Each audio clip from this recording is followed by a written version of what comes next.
वसुदेव जी कन्हैया को लेकर के गोकुल जा रहे थे ना, तो मेघों ने सोचा कि हमारे घनश्याम भी सांवले, हम भी सांवले, तो हम इनका स्वागत कैसे करें, परमात्मा का स्वागत कैसे करें।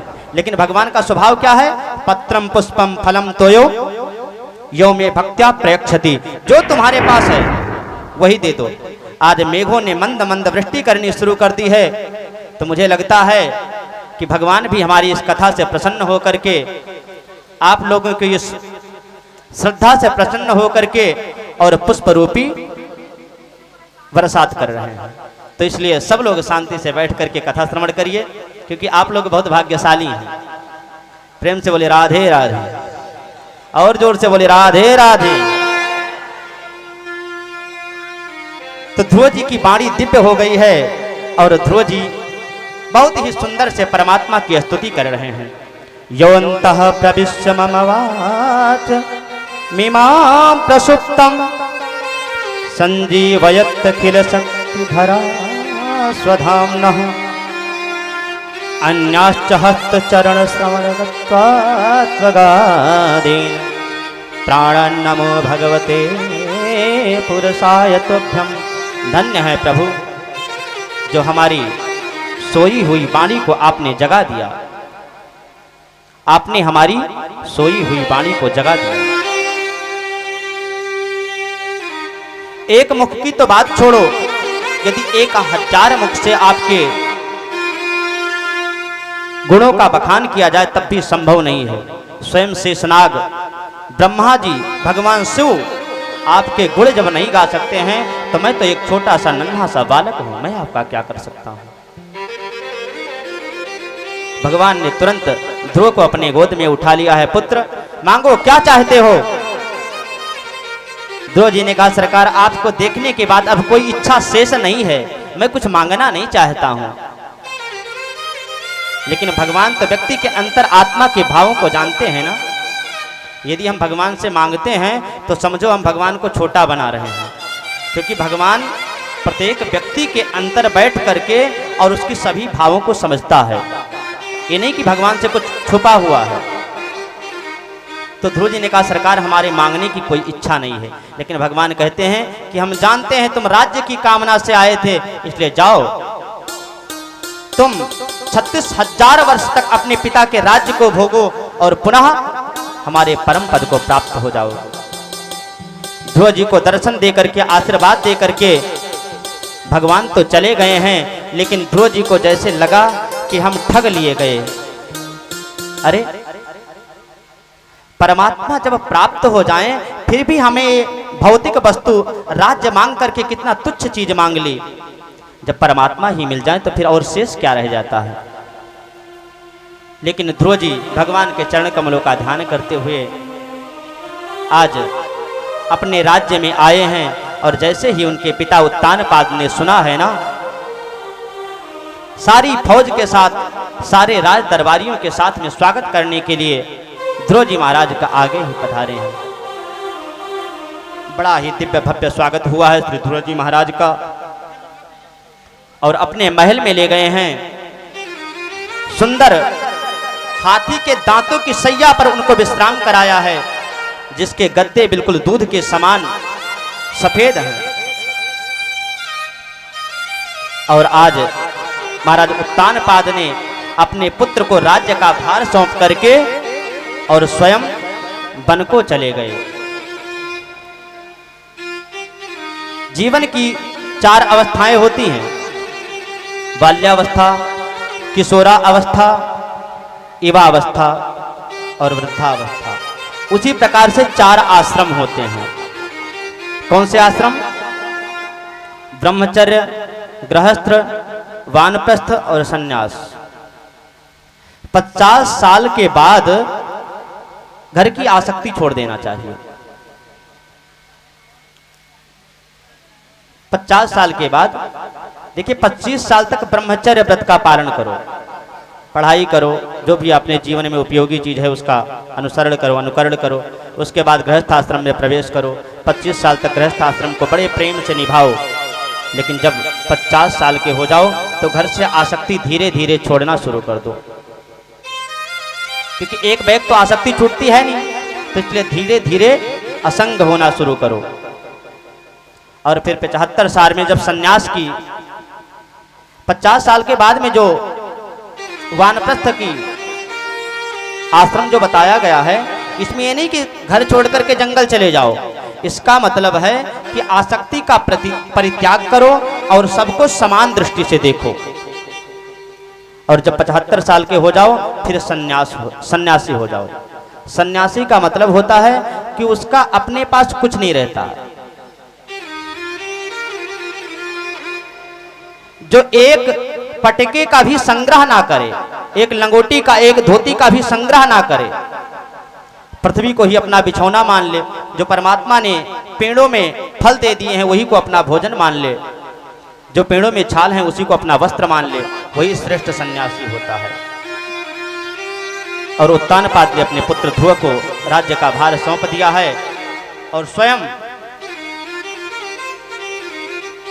वन में चले गए हैं।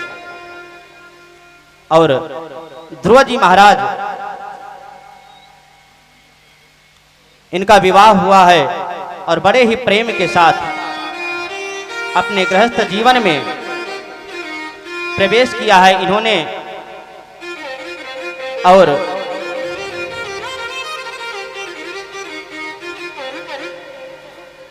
इनके 2 कन्या और 2 पुत्र हुए।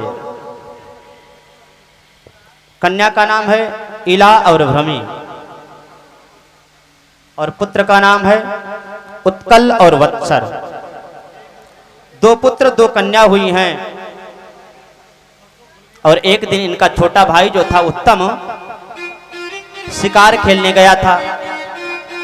और शिकार खेलते खेलते जानते हो क्या हुआ? गंधर्वों से इसकी लड़ाई हो गई। और जब गंधर्वों से लड़ाई हो गई तो गंधर्वों ने इसको मार डाला, उत्तम को मार डाला। कुबेर के अनुचरों ने उत्तम को मार डाला। अब जब उत्तम मारा गया तो उसकी माता जो सुरुचि थी, उन्होंने भी जंगल में जाकर के अपना प्राणांत कर दिया। हमारा पुत्र नहीं रहा तो मैं जीवित रह करके क्या करूंगा। और जब ध्रुव जी को पता चला तो तुरंत गंधर्वों पर चढ़ाई कर दिया। और गंधर्वों पर चढ़ाई किया है, सारे गंधर्व मारे गए हैं। एक बार तो ऐसा हुआ कि ध्रुव जी ही मूर्छित हो गए। और ध्रुव जी जब मूर्छित हो गए, सारी गंधर्व सेना ने ध्रुव जी को घेर लिया। लेकिन जिसके ऊपर भगवान की कृपा होती है ना, उसको कोई मार नहीं सकता।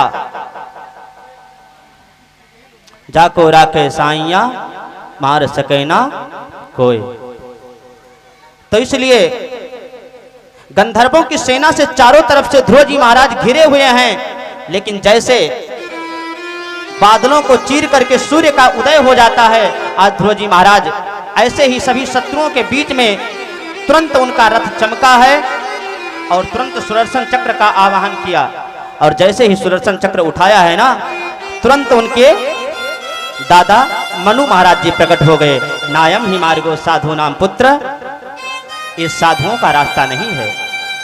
अरे तुमने अपने एक भाई के बदले में इतने गंधर्वों को तो मार डाला, अब और क्या करना चाहते हो? जब ध्रुव जी को उनके बाबा महाराज मनु ने समझाया तो लड़ाई का वहीं विराम हो गया है। और ध्रुव जी ने अपने पुत्र उत्कल को राज्य का भार सौंप करके बद्रिकाश्रम चले गए तपस्या करने के लिए। समय बीतता गया और ध्रुव जी का जो कार्यकाल था पृथ्वी पर रहने का, जब वो पूरा हुआ तो स्वयं भगवान के दूत ध्रुव जी के पास आ गए हैं। और ध्रुव जी से बोले, सरकार आपके यहां रहने की अवधि समय पूरा हो गया है, अब आप भगवान के दिव्य लोक को प्रस्थान करो। और ध्रुव जी महाराज ने जैसे ही आचमनी करके और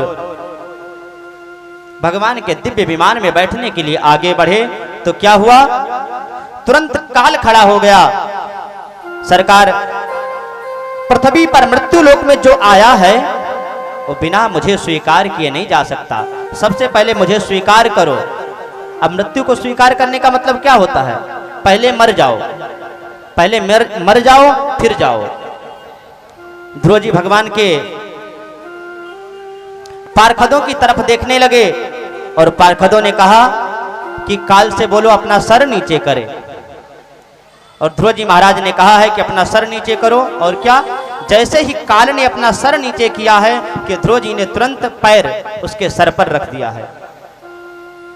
मृत्यु मूर्धनिम पदम दत्वा आरुहो हाथ भूतम ग्रहम।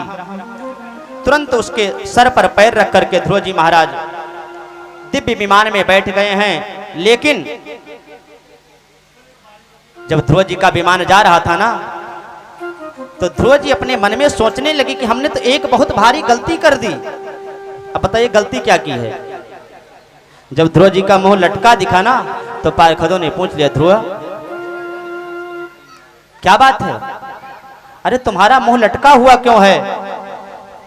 अब ध्रुव जी महाराज कहते हैं, महाराज क्या बताएं, जिस माता ने हमें इस परम पद का अधिकारी बनाया, उस माँ को तो मैं घर पे ही छोड़ के आया। आज पार्षद बता रहे हैं कि ध्रुव जी महाराज, जिस माँ ने तुम्हें इतना बड़ा उपदेश दिया है, जिसका पुत्र स्वयं भगवान के दिव्य लोक को जा रहा है, क्या उसके माँ की कभी अधोगति हो सकती है। वो देखो सामने, और जब देखा तो ऊपर एक दिव्य विमान जा रहा था और बोली ये तुम्हारी माँ है। ध्रुव जी महाराज गदगद हो गए और तुरंत भगवान के पार्षदों के साथ दिव्य ध्रुव लोक में पहुंच करके और वहां पर विराजमान हो गए। आज भी शादियों में ध्रुव तारा दिखाया जाता है। क्यों? क्योंकि वो अटल होता है, उनका दिव्य लोक अटल लोक है। ध्रुव जी अपने लोक में विमान विराजित हो गए हैं। अब देखिए भगवान की यदि भक्ति की जाए, अब आप विचार करिए कि ध्रुव जी को कोई भक्ति की वो तो नहीं थी कि हमें भक्ति करना है, लेकिन उन्होंने भक्ति क्यों की थी। ध्रुव सगलानी जप्यो हरिनाऊ और पावा परम अनुपम ठाऊ। ध्रुव जी ने अपनी माता के वचनों से व्यथित होकर के भगवान का नाम लिया था और परम सुंदर स्थान उनको मिल गया। तब जरा विचार करिए कि यदि हम भगवान का स्मरण करेंगे, भगवान का नाम लेंगे, भगवान का ध्यान करेंगे, तो क्या हमारे लिए कुछ असंभव है।